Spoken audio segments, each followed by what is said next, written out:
I think the only way I can describe it is when you're learning a language and then you're suddenly asked to perform, for example, the poem in Welsh.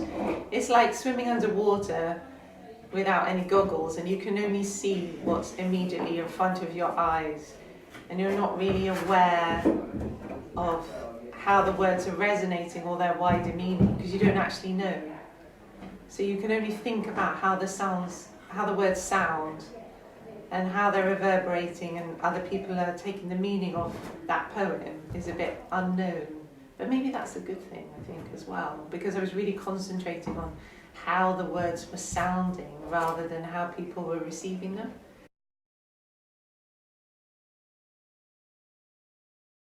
Because it's a language they don't know, their attention suddenly really solid, became solid. It was like, what she said, this is really strange.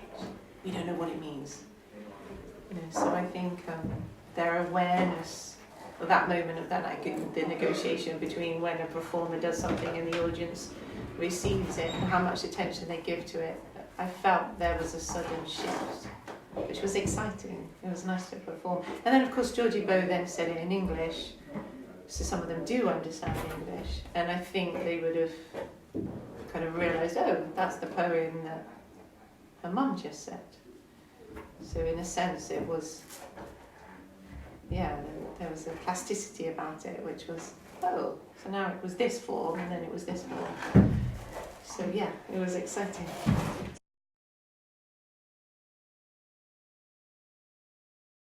I think what was the wonderful thing about the fact that we had Catalan, Welsh, and then we had another language, which was the language of movement, or the visual language.